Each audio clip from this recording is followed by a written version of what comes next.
Alrighty, ladies and gentlemen, welcome back to Beat the Book. I am your boy Big Al. We're back in the NBA. It's actually daylight out today, which is kind of crazy. Normally I'm doing this at the dead of night, but, you know, slept in, had to go to work, came back, and I got back early enough. I'm like, okay, I can still put the video out. So we got some games today. We've got 9 games in the NBA. There were 11 games last night. No, 9 games last night. Went through all of them.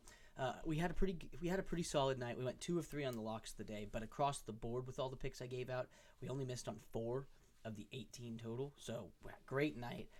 Unfortunately for me, I tend to just bet my locks, so we went 2 of 3. But overall, the picks were pretty good. We're seeing the board pretty clearly, so pretty excited about that. The 4-pick parlay missed again. Unfortunately, it missed because of Tyrese Halliburton. Everybody else hit. DeRozan got his 30.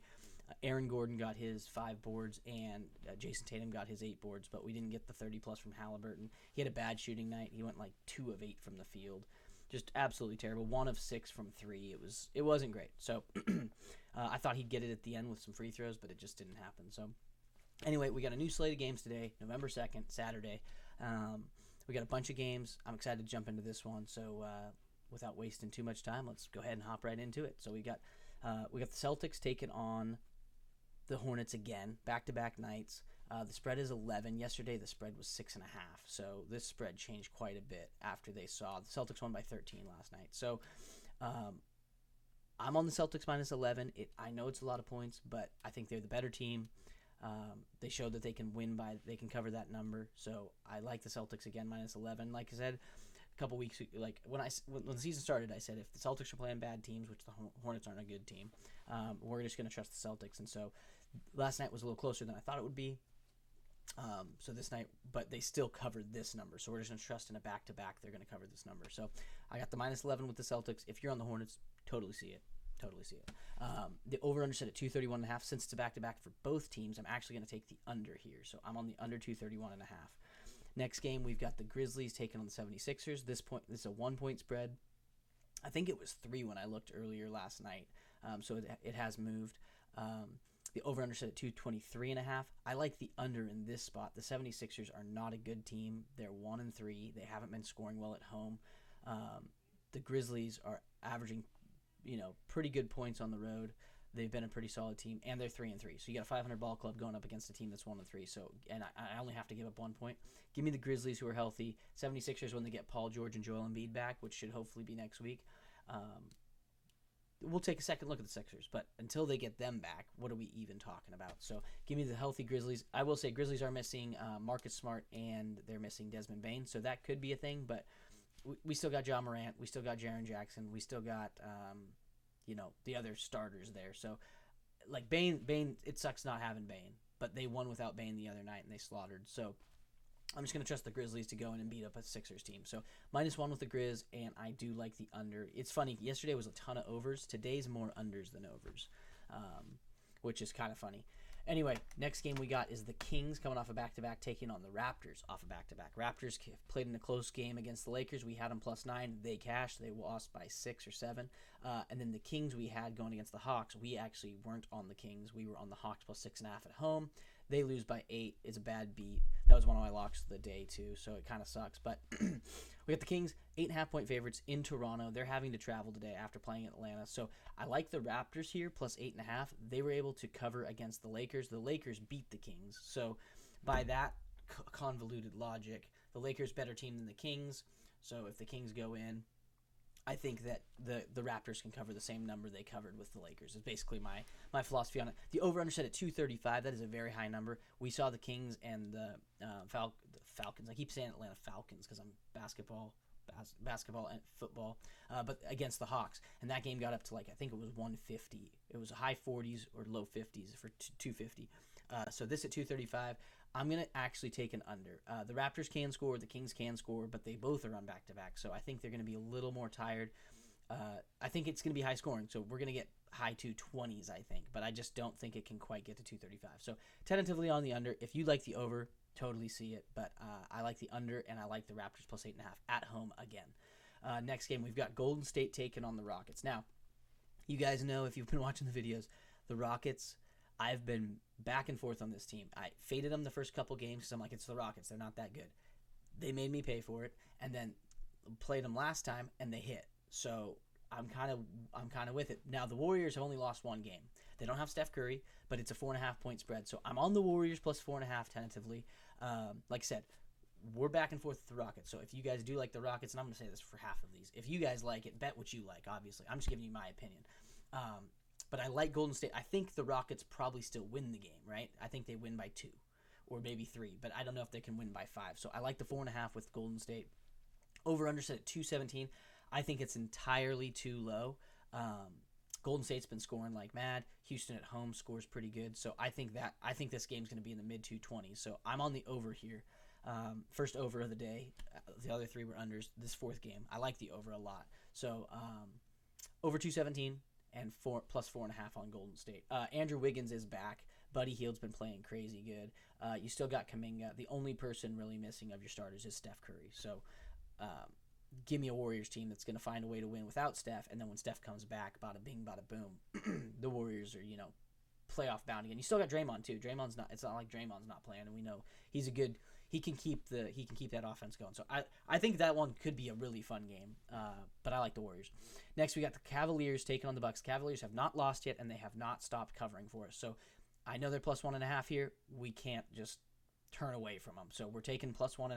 They're going to give us points with the Cavs, who have covered and been great this year. The over-under set at 229. We're going to take the over here.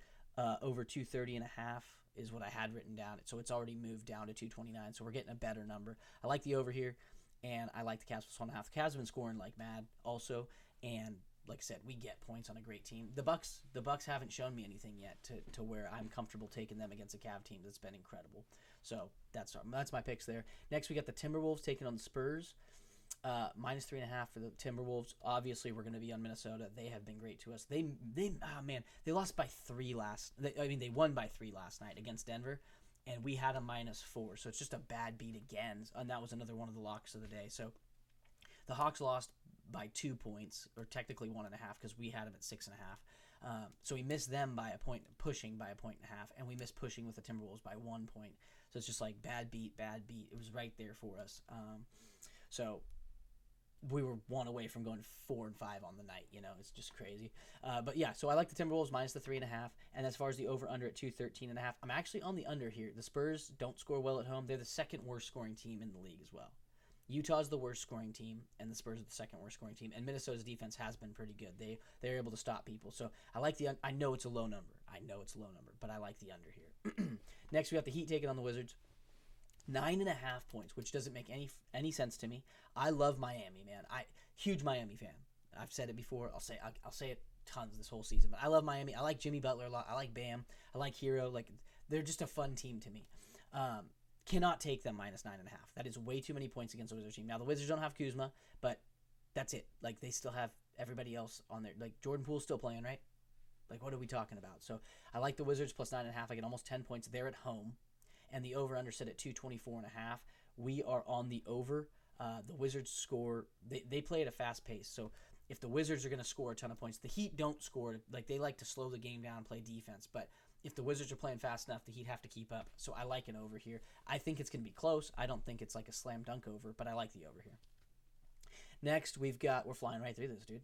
Next, we got the Trailblazers taking on the Suns. It's a 13-point spread. It's absolutely insane, and we are going to be insane, and we're going to take the Suns minus 13.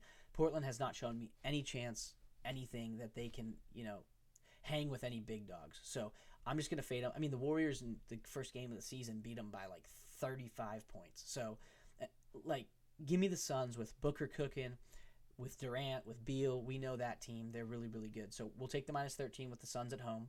And then the over-under set at 225. We are going to be on the under. Suns are going to score a ton of points, but Trailblazers are not.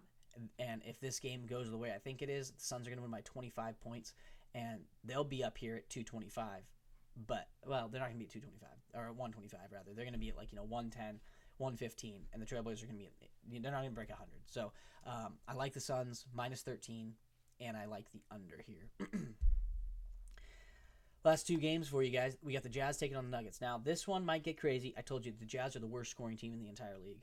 Denver, so far, has not shown that they are the dominant team from a couple years back when they won the chip against Miami. I'm waiting for it. I love the Nuggets, man. Aaron Gordon, Michael Porter. They're a fun team to watch when they're really going. And Jokic is just insanely good he's just simply good. He doesn't waste any time. He just comes in, does his thing. It's somewhat boring, people say. I enjoy it. I think it's cool. But it's 10.5 points. They are at home. They haven't played good at home this year. They've been better on the road. So I like the Jazz here plus 10.5, which is crazy because the Jazz have been absolutely terrible. But I just think it's too many points. The Nuggets are coming off a back-to-back. The Jazz haven't played in 2 days. So the Jazz are rested. Denver's not. They played the Timberwolves last night, which is a great team. They gave it all they had. They fought it to a 3-point game. So I like the Jazz plus 10.5. As far as the over-under, like I said, Denver's tired. They don't score well at home. I like the under here. And the Jazz are the worst scoring team in the entire league. So to me, it screams under. This number seems too high to me. I don't even know if these teams get to 210. Now, you can fact-check me on that after the game ends, and you're going to come back, and you can be like, hey, they got to 245, and I'll be like, well, doesn't make sense to me, but okay. But I like this game being a pretty good, I think it'll be a comfortable under. So I'm on the under 220 and a half, rather. Last game of the night, Oklahoma City Thunder taking on the Clippers in L.A. This is a 5.5. I kind of went back and forth on this one. I got really close to taking the Clippers plus 5.5. I do like the Clippers. I think they've played good games so far this year. They're a cool team to watch, fun team to watch. But the Thunder are a wagon. They've covered every game, except they didn't cover that one for us. We had them 12.5. They won by 12, so we missed it by the hook. But we missed a push by the hook. We missed it by a point. But I like the Thunder here, minus 5.5. Over under set at 220. I like the over. The Clippers are going to play fast enough to get this game up there. So I like the over 220. The number seems a touch low to me. And I like the Thunder minus 5.5 just because that team is rolling right now. They're playing great ball. They've beat much better teams than the Clippers. Not that the Clippers are bad, but they've beat better teams. So give me the Thunder. Give me the over, and that's what we're rolling with. Now, as we'll jump into the locks of the day, guys. I give out locks. We go through that. Then I give you the locks of the day and a 4-pick parlay. So, jump into the locks of the day real quick. I like the Grizzlies -1 for the aforementioned reasons. They're playing the 76ers, who have only won one game. The 76ers aren't good at home, and Memphis is. I know they're missing Bane and they're missing Marcus Smart, but you still got John Morant, so you still have a chance to win this thing. And the Sixers just haven't shown that they're able to, keep these things competitive. So I'm on the Grizzlies -1 as one of my locks of the day. The other, I like the Raptors plus 8.5. They played the Lakers. They were able to cover this number. Now they get to play the Kings, who just played the Hawks, on this number in a high-scoring game. So give me the Raptors here plus 8.5. For the Golden State game, I love the over.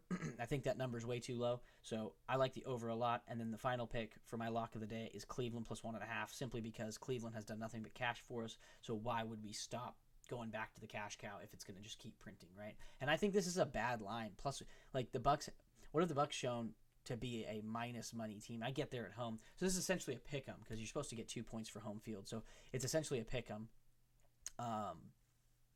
But yeah, those are my 4. So I like the Grizzlies -1, the Raptors plus 8.5, over 216.5 in the Golden State Houston game, and then Cleveland plus 1.5. I feel super good about all 4 of those. So those are the 4 locks of the day. I don't know if I'm going to get crazy anymore moving through the season, grabbing 5, because if I would have just grabbed 4 last night, we would have gone 500. But such is life. We missed it barely. For the 4-pick parlay, this one's a little higher than in the past. They're normally around plus 400. This one's plus 646. So I got DeMar DeRozan, 30-plus PRA. He's been pretty good with that. He cashed for it. He hit for that last night. So we're just going to go back to that well until he stops performing.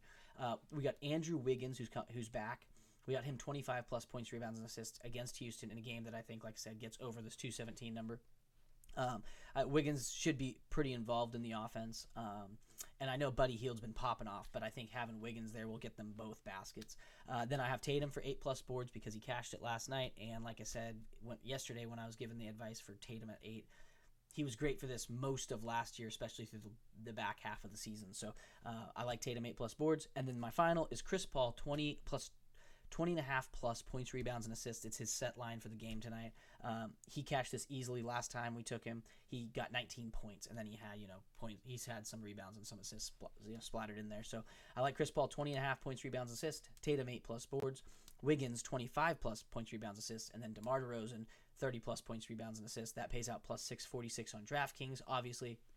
play different books, get the best lines you guys can, and you know, we're trying to get any edge we can. That's why the channel is called Beat the Book. We're trying to beat the book. It doesn't mean we're trying to beat DraftKings. We're trying to beat all the books. So whichever book you can find the best odds at with those lines, if you're gonna play it, it pays out plus 646 on DraftKings, which is solid. You know, 6.5 times whatever you bet. That's pretty good. So anyway, ladies and gentlemen, enjoy your Saturday. Thanks for tuning in. I'm not sure if I'm gonna do a video tomorrow. There's only 3 games that I saw. We got NFL stuff going on, so I'm preoccupied with that. That's where Matt and I have been making a bunch of money this season, if you guys have been watching the channel. But yeah, thank you for tuning in. Check out the Sunday slate for the NFL, and we will catch you guys in the next video. Like I said, I may make one tomorrow, but just don't count on it. So if not, I will see you guys on Monday. Peace, take care, and let's go win all our bets. Why not?